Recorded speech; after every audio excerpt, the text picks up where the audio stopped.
OK, let's talk about the transfer activity in Scotland across the summer. Let's start with Celtic then. They look like they're going to sign a midfielder Arne Engels to replace Matt O'Reilly. We saw, of course, O'Reilly get that bad injury on his debut for Brighton. Real shame for him. But how important is it for Celtic to replace O'Reilly? Yeah, well, they've been linked with Engels, as you say there, for, I think it's £11 million, which would be a Scottish transfer record. It's someone I think that Brendan Rodgers has tracked for a long while now. Belgian player as well. You can understand why you'd be linked with someone like that. He's young enough. He fits the profile of what Celtic are looking for. It's easy.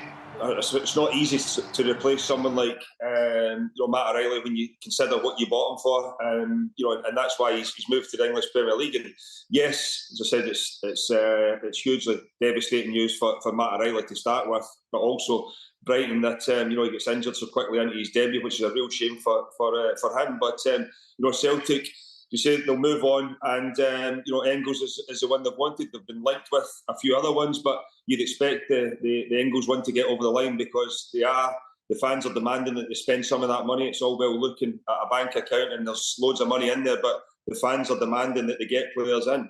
I think that. You can never get fed up with it, but Celtic have had a lot of success in Scotland recently, and I think that's where the Celtic fans are at. They're at a stage now where they want to kick on and maybe try and do something in Europe. Personally, I don't see it possible, but they think that they've outgrown Scottish football and they think they can go and conquer Europe. So it's up to Celtic to go and do that, and to be able to do it, the one players in that can help them, go and achieve that goal.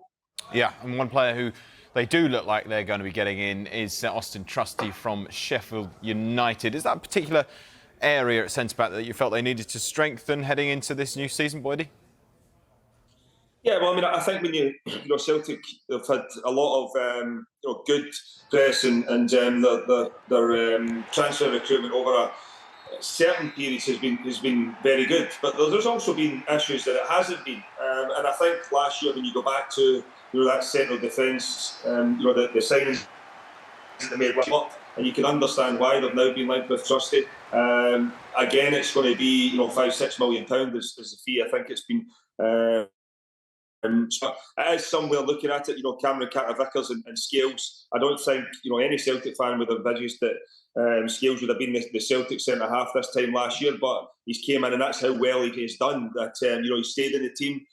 But Celtic are always looking to improve, and the left-hand side and Scales and Taylor's always the area that everybody speaks about. For me, I think it's not fair because Greg Taylor very rarely lets Celtic down, and also Scales since he's came in has been really good as well. So, but there is no doubt that with the games coming up, Celtic want to strengthen in those areas, and Trusty's one of them from Sheffield United.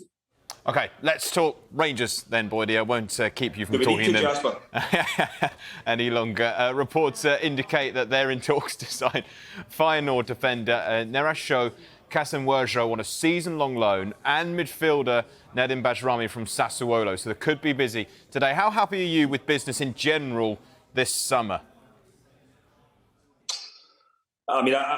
Listen, I've spoken about Rangers recruitment for a number of years now. I don't think it's been anywhere near the level that it needs to be challenging Celtic. I think that there's been far too many negatives regarding the recruitment, and you kind of get the feeling now that Philip Clement is just patching up the job that has been left behind, from previous transfer windows. I think the money might not have been spent in transfers in the past, but it's definitely been spent on wages, which is now coming back to, it's a problem for Rangers. They're trying to tidy it up as best as they possibly can, I think. Obviously, Scott Wright's left, Davis is left, and both of them have went to Birmingham. There's rumours that Todd Cantwell will leave as well. Blackburn have been linked with him.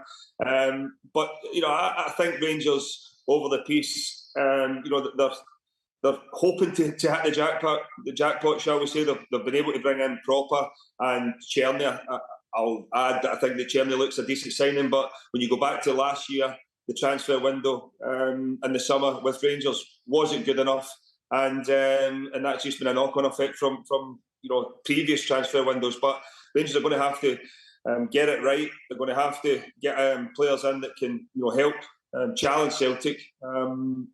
It's not easy, I understand that, but looking at it, I don't expect Rangers to be doing much more business tonight. As you said there, I'm not even going to try and pronounce his name at this moment in time, but the boy on loan from Feyenoord, he obviously spent last season at Vienna, Rapid Vienna. So he's played games of football.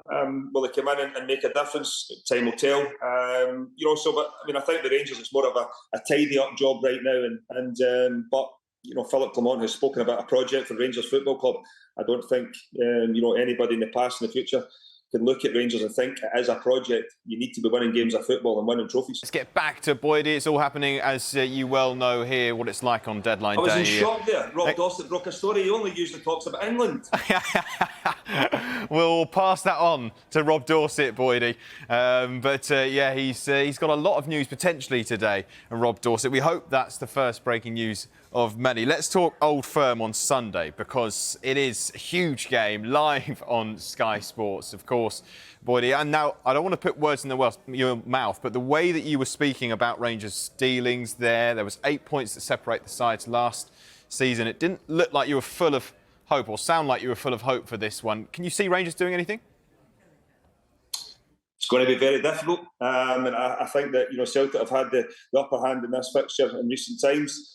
You look at Rangers going across the city. It's going to be a difficult game. I expect Rangers to go and try and frustrate Celtic, because I don't think you can take them on at their game. They've started the season brightly. It's been sharp. Brendan Rodgers will be absolutely delighted the way that they've opened the campaign. But I think that's been a knock-on effect of having a settled squad, been able to go away in the summer. When you look at their pre-season, it was pretty sharp and slick there as well. And they've came back and they've carried that on in the league campaign. Rangers, on the other hand, it's not really been as sharp and slick in a lot of the games that we've spoken about in previous weeks. They haven't been at the level you would expect from a Rangers team.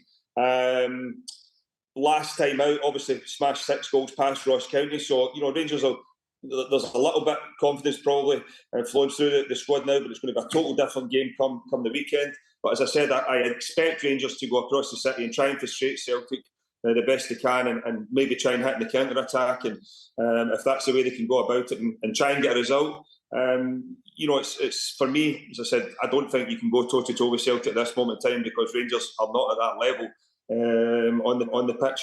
Yeah, and we saw that last season as well. The 5 meetings, 4 were won by Celtic. They were unbeaten across the 5. Why do you think Rangers have struggled in particular with this fixture? I guess when you look at it, that might be the difference between finishing second and winning the Scottish Premiership.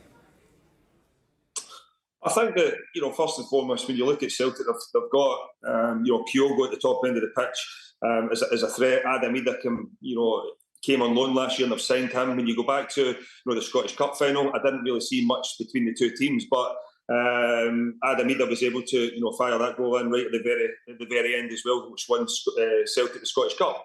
So I always think at the top end of the pitch it makes a difference. Rangers, in terms of Cyril Dessers, I think he's been doing okay recently. Can he start producing in the Old Firm games? You then look at Celtic in the middle of the pitch. I think they've been very strong for a number of seasons now. Callum McGregor in there, 9 times out of 10 dominates the games in Scotland. Can you stop him getting on the ball and dictating the play? And Hatate has started the season really well. It was Matt O'Reilly.